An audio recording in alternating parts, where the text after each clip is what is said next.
Bueno, vamos entrando otra vez.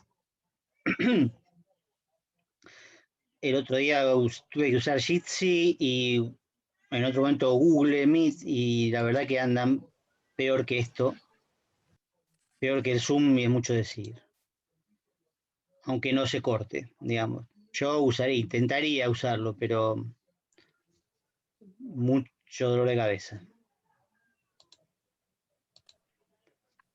Tengo el Microsoft Teams también, pero bueno, también tendría que probarlo antes porque es muy pesado, consume muchos recursos. Bueno, como todo lo de Microsoft, obviamente, ¿no?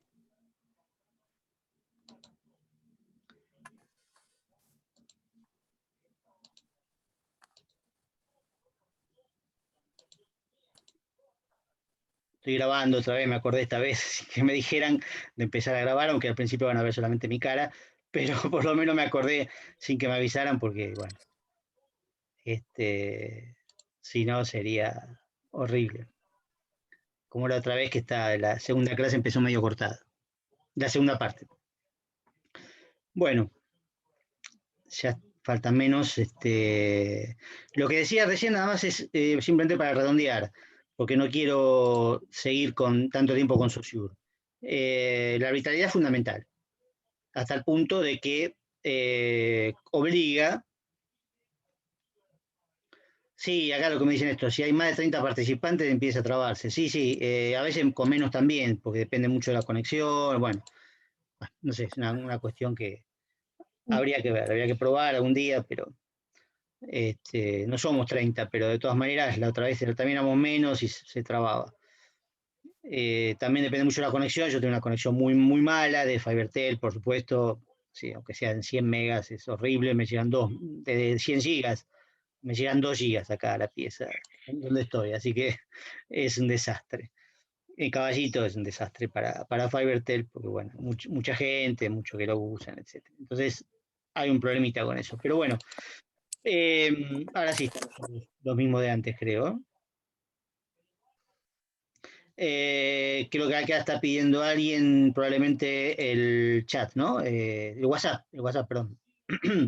Si alguien quiere dejar el número de WhatsApp que estaban armando el otro día, bárbaro. Lo dejan ahí en el chat y se pueden incluir. Bueno, entonces el sistema que incluye los signos, digamos, es muy importante. No hay signos fuera del sistema, porque justamente son arbitrarios. Y como los signos son arbitrarios, solo pueden estar dentro de un sistema que les dé significación. ¿Sí? Esto sí es muy difícil de entender, yo lo entiendo, pero no quiero seguir con más tiempo dedicado a Saussure. Pero piensen lo siguiente, recién di el ejemplo de la luz roja, ¿no? Una luz roja que se prende y se apaga. Puede significar muchas cosas, ¿sí? O puede no significar nada. El color rojo mismo puede significar un montón de cosas. Puede significar en el semáforo que hay que parar. En un lugar, como en un laboratorio, un estudio de grabación, que no se puede entrar porque están grabando. En una ropa puede significar, no sé, la camiseta de Independiente o de Argentino Junior, qué sé yo. Una bandera puede significar comunismo, socialismo. El rojo puede significar un montón de cosas. ¿Sí? No tiene un significado fijo. En cada sistema puede significar otra cosa, debe significar otra cosa, e incluso nada. Incluso nada, una vez se pone un pullover rojo y no quiere significar nada con eso. No está dentro de ningún sistema en particular. Aunque hay sistema de la ropa, por supuesto, de los colores de la ropa en distintas culturas o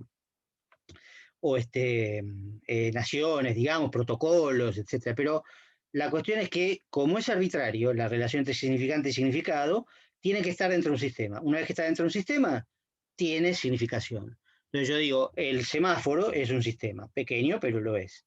Bueno, entonces ahí el rojo significa algo. Después puedo tener el sistema de las banderas políticas, como los pañuelos, por ejemplo, ¿no? Los colores de los pañuelos. ¿Sí? El verde, el celeste, el naranja, es un pequeño sistema. Cada uno de esos colores tiene un significado dentro de ese sistema. Fuera del sistema, bueno, el naranja no significa nada fijo. Cada vez que vemos algo naranja nos decimos hay que separar sociedad y Estado. No, ese es el significado del pañuelo naranja dentro del sistema de los pañuelos. ¿Sí? Entonces esto es importante. La arbitrariedad obliga a que los signos lingüísticos y no lingüísticos estén dentro de un sistema. ¿Sí? Porque son arbitrarios. Porque el significado no es natural. Esto es muy importante y con esto sí podemos redondear el tema de Saussure. Ah, acá hay otro más. Sí, ahí está. Bueno, en principio entonces, por ahí a otro tenemos alguna oportunidad de repasar, pero por ahora con esto es suficiente. Recuerde que tienen video, tienen PowerPoint, tienen texto, tienen una guía de actividades, bueno, tienen un montón de cosas para completar lo de Saussure. Y tienen esta clase grabada para repasar, y la anterior también para repasar. Así que tienen todo ese material para dedicarle todo el tiempo posible antes de la evaluación. ¿Mm? ¿Qué pasa con Bakhtin entonces? ¿Y por qué se diferencia tanto de Saussure? Bueno, esto no, nos va a llevar a esta clase y un poquito de la próxima también, así que vamos a ir despacio. El texto de Bakhtin, que está lo que sería el tema 2, ¿no? En el campus, está arriba de todo, viene la introducción o presentación de la materia, no sé, con algunas cosas generales sobre la materia, cómo se aprueba, etc. Después viene el tema 1, que es Saussure. Después viene el tema 2, que es Bakhtin, ¿sí? Y después viene el tema 3, que bueno, es Benveniste, que ya lo veremos más adelante. Antes del parcial veremos una parte. O todo si podemos, depende de las circunstancias. Bakhtin tiene un artículo que se llama El problema de los géneros discursivos. Es un texto bastante largo, pero lo que tiene de diferente con respecto a Saussure es que es un texto más didáctico. No digo que sea divertido ni nada por el estilo, pero por lo menos es un texto que se deja leer con mayor facilidad, si es que se puede comparar. El de Saussure es muy denso, si lo intentaron leer se habrán dado cuenta. Es bien denso. Dice una cosa y después ya no la repite demasiado. Por ahí da un ejemplo, pero no la repite. En cambio, Bakhtin está siempre repitiendo, volviendo a los mismos temas, ¿no? Entonces tiene esa cualidad de ser un poquito más didáctico. De todas maneras, también tienen un PowerPoint, una guía de preguntas, tienen un muy buen video donde un compañero, Oscar Amaya, hace la comparación entre Bakhtin y Saussure con muchos detalles. Les recomiendo que vean ese video porque es muy bueno, muy claro. ¿Y qué pasa? Bueno, Bakhtin es un teórico ruso del siglo XX, es decir, en realidad era muy chico cuando se murió Saussure. Él discute con Saussure, pero obviamente no personalmente, porque Saussure ya se había muerto. Discute con los saussurianos, digamos, con la herencia de Saussure, con los herederos, con la escuela saussuriana. ¿Sí? Saussure, bueno, Bakhtin tuvo una serie de peripecias, en realidad él más que nada se dedicó a la estética, a la literatura, a la cultura popular. Tiene libros hermosos sobre ese tema, pero también se dedicó un poco a la lingüística. ¿Por qué? Porque, bueno, la literatura está hecha de lenguaje, entonces, evidentemente, cuando uno estudia literatura, cuando la literatura es, digamos, importante, o la teoría de la literatura es importante, no solo la historia, sino también la teoría, bueno, necesita tener una teoría lingüística también, o sea, una teoría del lenguaje, para explicar de alguna manera la literatura, ¿no? Entonces, bueno, este artículo se dedica a cuestiones del lenguaje, de qué es el lenguaje, la comunicación y sobre todo un concepto que va a ser muy importante a partir de ahora, que es el de enunciado. Enunciado.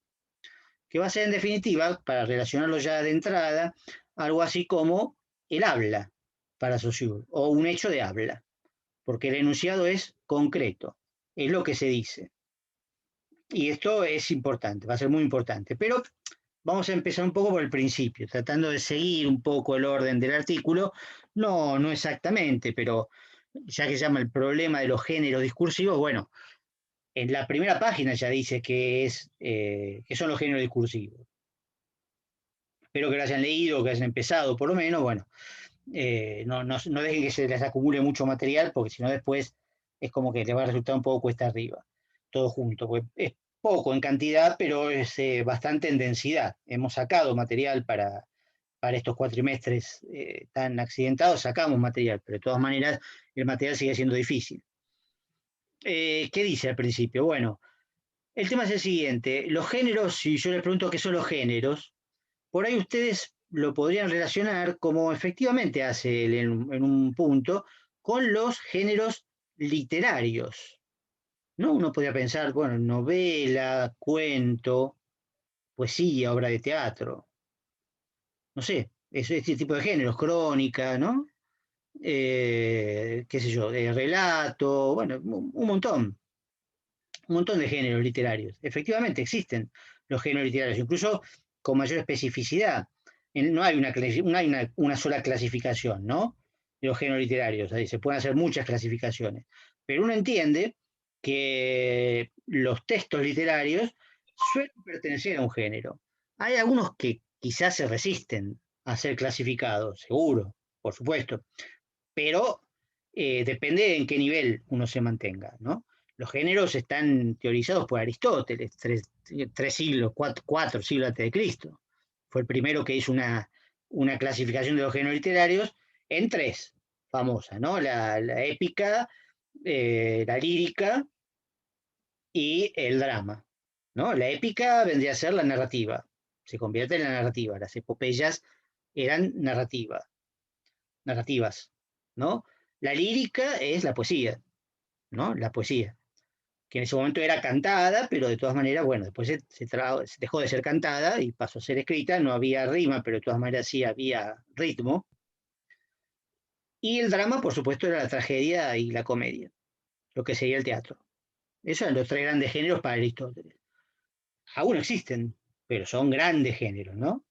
Después la narrativa se puede, como decía antes, subdividir. Uno dice, bueno, cuento, novela, pero a su vez en novela uno podría decir, bueno, hay novela policial, ¿no? Y a su vez la novela policial se puede dividir en novela policial inglesa o norteamericana, o de intriga o negra, o de suspenso, ¿sí? Entonces uno puede seguir subdividiendo y encontrando géneros cada vez más específicos, que tienen características que los identifican, ¿sí? La novela en general tiene características que las identifican. Repito, puede haber textos puntuales que sean ambiguos en cuanto al género, que sean, como se dice a veces, mezcla de géneros o híbridos, pero ¿qué pasa? Si yo digo que algo es mezcla, es porque preexisten los géneros, obviamente, si no, no sería mezcla de nada. Si yo digo que tal texto es una mezcla de ensayo y novela, por ejemplo, o de novela policial y novela de ciencia ficción, bueno, está bien, puede ser mezcla ese texto, pero los géneros existen, porque estoy indicando que preexisten a ese texto. Ese texto los mezcla, bárbaro, pero existen los géneros, por características más o menos definidas, más o menos identificables, más allá de la discusión eterna entre los teóricos o los críticos literarios, etcétera, que eso, bueno, no viene al caso, pero a eso no, nos dedicamos en general, entre otras cosas. Digamos, decir, bueno, ¿a qué género pertenece? Bueno, qué sé yo, hay un género nuevo, por ejemplo, ahora que está de moda, que es lo que se llama el gótico andino. Hay algunas escritoras peruanas, ecuatorianas, que hacen unos cuentos de terror muy interesantes, ¿no? Que, bueno, como Mónica Ojeda o María Ampuero, que hacen unos cuentos buenísimos, unos cuentos de terror, unas novelas de terror, pero situadas, ¿no? Más o menos en el área andina, ¿no? En sus países de origen. Entonces se le llama gótico andino.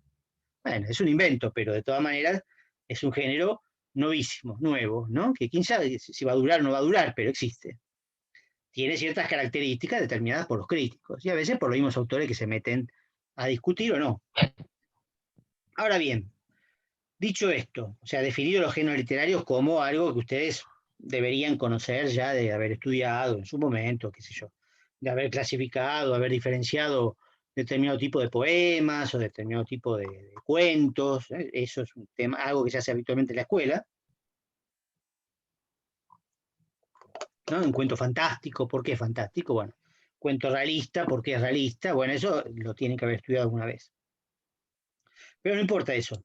Lo que importa es que lo que dice Bakhtin es que toda la comunicación humana, cotidiana o menos cotidiana, se constituye a través de géneros. Todo hecho comunicativo, no solo la literatura o el arte. Por eso lo llama géneros discursivos, ¿sí? Como algo más amplio, mucho más amplio que los géneros literarios. Porque quiere decir que toda situación de comunicación tiene como característica un género, pertenece a un género. Como decía recién, como en los géneros literarios uno los reconoce por determinados rasgos, X, ¿no? El género fantástico, bueno, obviamente tiene que tener cuestiones que no se corresponden con la vida cotidiana, cosas ya sea sobrenaturales o monstruos o lo que sea, bueno, género fantástico. ¿Sí? Bueno, entonces, ¿qué pasa?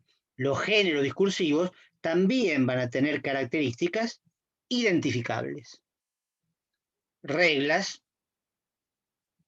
¿sí? Estructuras, formas, etcétera. Bueno, ya vamos a ver las características que tienen. Pero lo importante es que esta idea, que probablemente es contraintuitiva en algunos casos, que incluso una conversación cotidiana con amigos o con personas conocidas, incluso esa conversación pertenece a un género discursivo, que podemos llamar conversación justamente, ¿no? Conversación con amigos, por ejemplo, que si uno lo piensa como ejemplo y seguimos profundizando, decimos, bueno, no es lo mismo conversación con amigos que conversación con padres, por ejemplo, o conversación con hijos. No es lo mismo. ¿No? Eso sí es intuitivo, eso sí lo entendemos de entrada, porque hay características que varían. No se habla igual con los amigos que con los padres o con los hijos. ¿Sí? Aunque sea una conversación, serían distintos géneros. ¿Sí?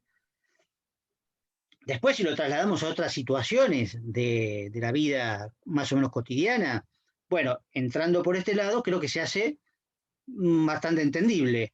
Supongamos la escuela o el ámbito académico. ¿No? Acá tenemos un género discursivo tremendo, digamos, que ahora está de moda, desgraciadamente, ¿no? Que es la clase por Zoom, ¿no? Clase en este caso teórica, ¿no? Que en realidad es teórico-práctico, pero bueno, mucha práctica no podemos hacer. A lo sumo yo puedo preguntar y ustedes me responden y eso le da cierta fluidez, pero es un género determinado.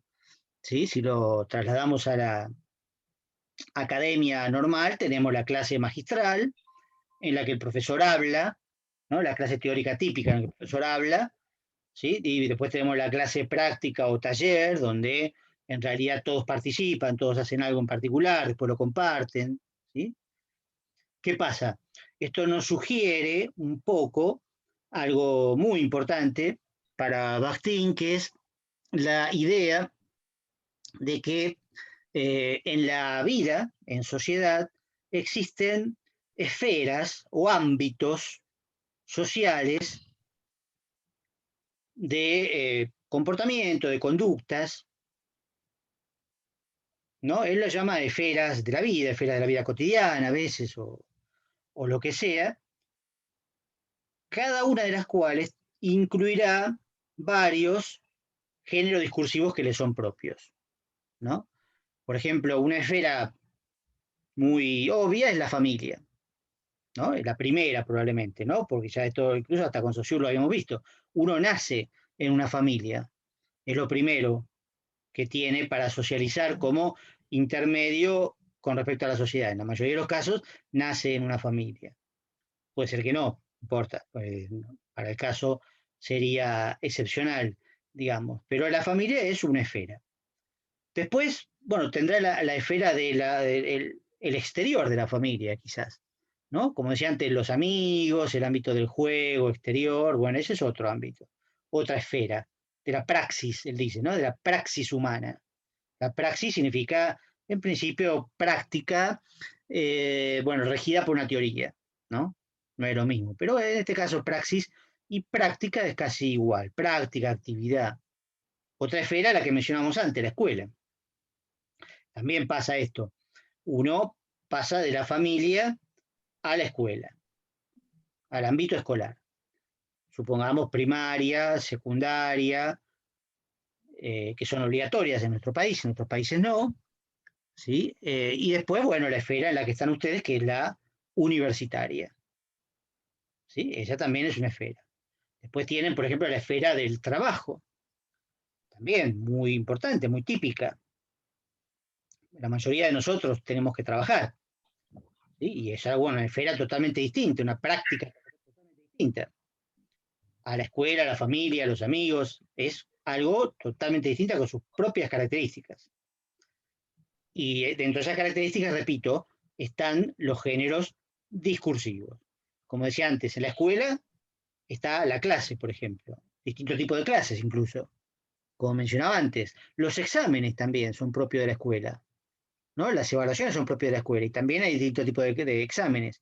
Hay exámenes escritos, orales, domiciliarios, o como se dice ahora, sincrónicos, asincrónicos, abiertos o multiple choice. Bueno, todos ellos son géneros, ¿no? Géneros discursivos, propios de la esfera académica o escolar. En el trabajo, bueno, depende mucho del trabajo, pero también hay distintas formas predeterminadas de relacionarse con los jefes, con los compañeros, o si uno es jefe, con los subordinados, ¿no? Todo eso está reglamentado. La reglamentación, la conformación obligatoria de esto, digamos, está a veces implícita, tácita, no está escrita en ningún lugar, a veces sí, a veces puede estar escrito. Pero lo que dice Pastín, esto es muy importante, es que uno no aprende la lengua propia en el aire, ¿sí? Sino que la aprende dentro de una esfera, de un ámbito de la praxis humana. Aprende la lengua en géneros discursivos. Esto es muy importante, porque ahí empieza la diferencia con Saussure. Empieza recién, ¿no? Todavía tenemos que ir un poquito más allá, pero empieza, creo que a Saussure no le interesa demasiado eh, cómo se aprende la lengua o el uso de la lengua, o tiene una idea de la comunicación un poquito precaria. Acá entramos a un terreno mucho más complicado, pero que apunta a cosas bastante, digamos, que uno puede haber vivido o no. Por ejemplo, en el caso de aprender una lengua, ¿no? Yo les decía antes, eh, bueno, yo sé hablar, sé leer varios idiomas, varias lenguas, pero la verdad que no hablo ninguno. Cuando tengo que ir a otro lado, bueno, qué sé yo, porque soy tímido, porque no soy muy bueno para comunicarme, etcétera. Pero la verdad que también porque he aprendido a leer leyendo, más que nada. Pero no he aprendido en el lugar, digamos, ¿no? Si yo puedo leer inglés, pero si voy a Estados Unidos, a Inglaterra, me cuesta mucho expresarme, ¿sí? En inglés. Trato, pero bueno, más o menos, qué sé yo, me las rebusco. Pero ¿qué pasa? Si fuera algo mucho más distinto, digamos, una cultura mucho más distinta. También aprendo la lengua, supongamos árabe, bueno, farsi o cualquier lengua, una lengua eslava, ¿no? Y cuando estoy ahí, probablemente me sienta un tanto más inhibido de lo que indica mi propia timidez, ¿no? Un amigo me decía, tomate un par de copas antes y estando un poquito achispado, uno se desinhibe, ¿no? Los chicos aprenden idiomas mucho más fácil, porque no tienen inhibiciones. Uno cuando es adulto, Yo, más inhibiciones. ¿Sí? Tiene más inhibiciones y le cuesta más aprender otros idiomas.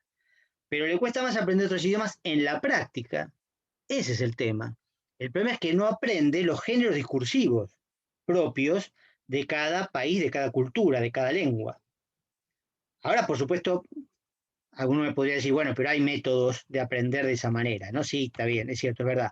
Hay bastantes métodos más avanzados, ¿no? Esos que llaman de inmersión y qué sé yo, donde uno aprende simulando situaciones que se puede llegar a encontrar en medio de Moscú o de Teherán o de Londres. Es cierto, es verdad.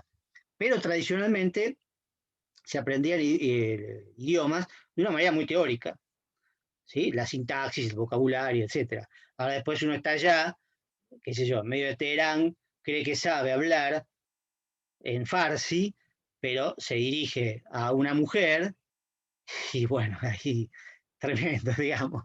O sea, no se puede dirigir a una mujer, no puede hablarle a una mujer, ¿sí?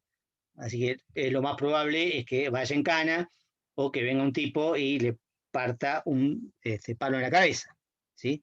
Pero eso no me lo enseñaron en la lengua, la clase de lengua farsi. Eso es un género discursivo, ¿sí? En la conversación callejera, bueno, los hombres y las mujeres no hablan, ¿sí? Entonces eso uno lo tiene que saber, ¿sí? Pero eso también no saberlo puede inhibir, ¿sí? Entonces, eso demuestra también que la lengua está ligada, ¿sí? Muy pegada a lo que sería el género discursivo. Y se aprende, como dice Bakhtin, a medida que uno va avanzando en la vida y va estando en distintas esferas de la praxis humana. ¿Sí? En la escuela, como decía antes, sea una escuela primaria, después en la escuela secundaria, va incorporando géneros discursivos, va aprendiendo géneros discursivos sin darse cuenta. No es que no se da cuenta, es que no se da cuenta de tanto género discursivo, pero obviamente uno aprende a hacer un examen, uno aprende a atender a un profesor en una clase magistral y no interrumpirlo a cada rato, porque si no está rompiendo con la regla del género. ¿Sí? Si uno sabe que en la clase magistral habla solamente el profesor, ahora es más difícil encontrarse eso, pero hay, digamos, posibilidad de que tenga una clase exclusivamente teórica donde el profesor habla 2 horas y no hay que interrumpirlo, ¿no? Entonces, si yo lo interrumpo a cada rato es porque no estoy respetando el género discursivo, no lo conozco o no lo acepto. Eso también, las reglas son de diverso nivel de obligación, ¿no? De diverso nivel de obligación. En realidad, cuando uno respeta los géneros discursivos, se produce un choque, un conflicto en la comunicación. Eso seguro, eso seguro. Pero después puede haber otro tipo de sanciones, como decía recién en el caso de Irán o de los países árabes en general. Bueno, digamos, si uno se dirige a una mujer, bueno, hay otro tipo de sanciones más graves que la falta de comunicación. ¿Sí? Eso pasa en todos lados. ¿Sí? En un examen, lo mismo, digamos, si en el examen uno tiene que responder el examen. Si lo entrega vacío, tiene un 0. Si se copia y lo descubren, tiene un 0. Si esas son reglas obvias que las tienen que saber y si no las saben, las van a aprender a la fuerza, porque son reglas y las reglas se cumplen. Y si no se cumplen, tienen sanción. Ahora, la sanción, repito, general es una falla en la comunicación. El género discursivo está para comunicarse bien o lo mejor posible. ¿Mm? Incluso, repito, volviendo atrás, en los más libres, como la conversación cotidiana, la conversación que uno tiene con un grupo de amigos, por ejemplo, ¿no? Uno dice, bueno, pero ¿qué reglas hay? Y sin embargo hay reglas, igual, ¿sí? Porque para que sea una conversación tienen que hablar más o menos todos, ¿no? Tienen que intercambiar, tienen que ceder un poco el turno. Si vieron que cuando pasa a veces que uno está con 3, 4, 5 amigos y si hay uno que habla todo el tiempo, y bueno, eso ya no es una conversación, ¿sí? Hay irritación, enojo, depende, qué sé yo, uno puede pegar una cachetada, no sé, decir, bueno, callate, pará de hablar, tenemos que hablar nosotros, ya no es una conversación. Si uno monóloga, es un monólogo, ¿no? Es un monólogo. Entonces, hay una regla ahí, ¿sí? También puede haber otros aspectos de los géneros discursivos que ahora vamos a ver, que son básicamente son 3, ¿no? Que tienen que ver con la composición, es decir, la forma que tiene, la forma, la estructura, ¿no? El contenido, que es el tema, aquello de lo que se habla, y, si no recuerdo mal, la intención del autor, la intención del hablante.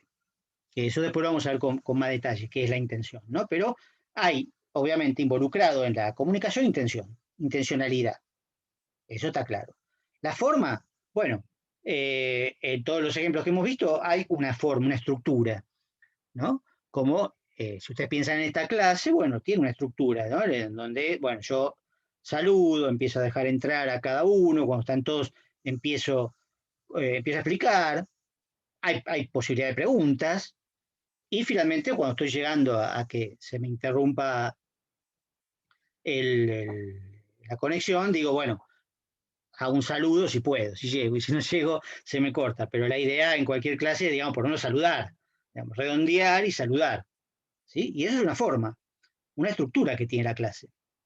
A veces puede ser más complicada, los talleres, por ejemplo, pueden ser un poquito más complicados porque se plantea un tema, todos escriben algo, después leen en turnos y por ahí en la devolución del profesor. Todo eso es una estructura bastante compleja, ¿sí? Para uno cuando la aprende es fácil, pero hasta que la aprende es compleja. En el examen lo mismo. En un examen, bueno, también hay una estructura que la da el examen, si es escrito, por ejemplo, el encabezamiento, las preguntas, ¿no? La necesidad de responder debajo de cada pregunta. Todo eso es una estructura o composición, como dice Bakhtin, ¿no? Cada género tiene su composición, su estructura. Si no se respeta, bueno, falla el género, falla la comunicación. Podría ser otro género, bueno, pero ya es otro género con otras reglas, con otra composición. No es ese género. Entonces, bueno, no hay nada que hablar. El tema, la temática, ¿no? El contenido, también, digamos, es obvio, ¿no? El contenido de este género discursivo que es la clase que estamos utilizando ahora, es semiología como marco general, Bakhtin, ¿no? Un artículo de Bakhtin. Eso es la temática. Nada más, si nos ponemos a hablar de otra cosa, bueno, cambia la temática, pero ya no es parte de la clase. En este sentido es bastante riguroso, bastante estricto. Yo puedo hacer un chiste de vez en cuando, puedo hablar de otra cosa, pero no me voy a poner a hablar de fútbol o de mis problemas amorosos, ¿no? Obviamente, eso es un tema que no corresponde, para nada. Acá hablamos de semiología y de la temática necesaria. Por supuesto que se puede hasta cierto punto quebrar por necesidades del momento, pero digamos, básicamente está predeterminado eso. El parcial, por ejemplo, va a ser sobre estos temas. Yo no le voy a preguntar en el parcial de semiología que le va a tocar, decimos, ¿quién es el mejor lateral del mundo? Bueno, Montiel, obviamente, pero no le voy a preguntar eso, ¿sí? Porque es otro tema. Es otro tema. Entonces, bueno, le voy a preguntar cosas de semiología y cosas que se han visto. Eso es la temática o el contenido. El contenido temático, bueno, dice, es lo mismo, dice Bastin, ¿no? Contenido temático. Ahora, si hablamos de la conversación cotidiana, volviendo a eso, ¿no? Al diálogo entre amigos, uno dice, bueno, ahí sí el contenido es libre. Sí, ahí podemos estar de acuerdo que el contenido es libre, que en general entre amigos se habla de cualquier cosa, ¿sí? En determinadas circunstancias a lo mejor no, ¿sí? En determinadas circunstancias a lo mejor no. Depende qué amigos, depende qué tipo de charla, depende qué circunstancias, pero bueno, en general podríamos decir que hay máxima libertad. Está bien, pero por ahí en un momento dado hay cosas de las que no se hablan. En determinados grupos por ahí no se habla de política o de religión o de fútbol, por las dudas, ¿no? Para no hacer quilombo, puede ser. O no se habla en un grupo de varones, por ejemplo, bueno, no se habla de tal chica porque, bueno, que se salió con uno y con otro, bueno, entonces mejor no hablar de ese tema, puede ser. Pero son cuestiones más particulares de contenido, que existen, por supuesto, ¿sí? Pero digamos que hay mayor libertad que en el contenido de otros géneros discursivos, obviamente. Como yo decía recién, en el caso de un género literario, bueno, la novela policial, bueno, la novela policial tiene un contenido determinado, tiene una estructura, depende también de qué tipo de subgénero de la novela, tiene una estructura bastante estricta, porque, bueno, se supone que siempre hay que descubrir al asesino o descubrir las motivaciones del asesino, etcétera. Bueno, hay una estructura bastante común, digamos, ¿no? se puede alterar, pero no demasiado. Y el contenido, bueno, tiene que ver con eso, con crímenes, con investigaciones, con violencia, etc. Entonces también está bastante fijo, porque si no, bueno, será una novela romántica o una novela de ciencia ficción, ¿sí? Totalmente distinto, donde tiene otras estructuras y otros contenidos temáticos, ¿no? Y después está la intención comunicativa en cada caso del hablante, ¿no? Que en este caso, por ejemplo, es claro, ¿no? La intención del hablante, que soy yo, la intención es muy clara, es enseñar un tema determinado. Eso es muy claro. En otros casos por ahí no está tan clara la intención. En otros géneros quizá la intención no es tan clara, la intención del autor. Vamos a tener que profundizar un poquito más en eso, quizás. ¿Sí?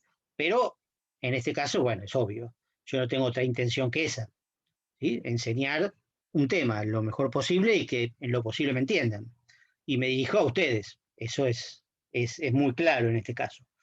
En otros casos, repito, no, por ahí no es tan claro. Pero voy a terminar con esto nada más, porque bueno, nos faltan cosas, pero tenemos toda la clase que viene para ver Bastín, así que no se preocupen. Eh, Bastín divide a los géneros discursivos en primarios y secundarios. Es la única división que hace, aparte de los ejemplos que hemos visto, ¿no? Que algunos da él, otros no, que otros los agrego yo, pero esa es una gran división importante. Primarios y secundarios. Los primarios tienen que ver con la comunicación cotidiana, sea en la familia, con los amigos, en la escuela y en el trabajo, ¿no? Esos géneros son primarios. Son más sencillos, más simples, digamos, se aprenden de manera más sencilla también, es decir, son menos complejos en su estructura, la posibilidad de aprendizaje, casi todo de alguna manera los tenemos que aprender, ¿no? Casi todo de alguna manera o vamos a la escuela, obviamente, como decía antes, o tenemos que trabajar, ¿no? Son más generalizados probablemente, ¿no? Suelen ser orales, pero no todos, no es obligatoriedad. Esto, por favor, tiene que aprender a matizar un poquito. Los géneros primarios tienden a la oralidad, ¿no? A que sean orales, hablados, pero no todos. Un examen puede ser escrito, ¿sí? Una carta puede ser escrito. En un WhatsApp es escrito, es un género primario, claramente, ¿no? Es como una conversación, pero al estar en escrito, bueno, obviamente sigue siendo primario, no por ser escrito cambia. Y bueno, se está por terminar ya, pero redondeo con esto, los géneros discursivos secundarios son géneros más complejos. Él dice, bueno, son los géneros literarios, los géneros científicos, ¿no? Todo lo que tiene que ver con tratados, por ejemplo, lo que estamos viendo ahora, el texto de él sería secundario, porque es una ciencia, la lingüística, ¿sí? O la comunicación, etcétera, son ciencias. La estética, etcétera, son ciencias. Y también dice, bueno, los géneros periodísticos. Los géneros periodísticos tienden a tener mayor complejidad y también tienden a ser escritos, pero tienden, no significa exclusivamente que sean escritos, pero la mayoría tienden a ser escritos. Y son más difíciles también de aprender. No todo el mundo puede aprenderlos, y todo el mundo puede aprender a hablar con los amigos. No todo el mundo puede aprender a escribir una novela. Puede leer una novela, pero escribirla, y es medio difícil. Puede leer un texto, como el de Bastín, pero escribir un texto como el de Bastín lleva muchos años de estudio. Bueno, dejo acá, así me puedo despedir porque se va a cortar ahora, pero les recuerdo, lean todo lo que puedan, repasen, si pueden ver de vuelta la clase, mejor, y la clase que viene, en realidad, retomo desde acá, repaso, porque tenemos toda la clase para ver Bastín, porque se viene el tema muy importante que yo les anuncié antes, que es el tema de el enunciado. ¿Qué es el enunciado? ¿Y por qué? Vuelvo a lo mismo, Bastín se opone tanto a Saussure. Así que bueno, lo despido acá. Hagan la actividad y la suben al campus y yo después le digo cómo fue. No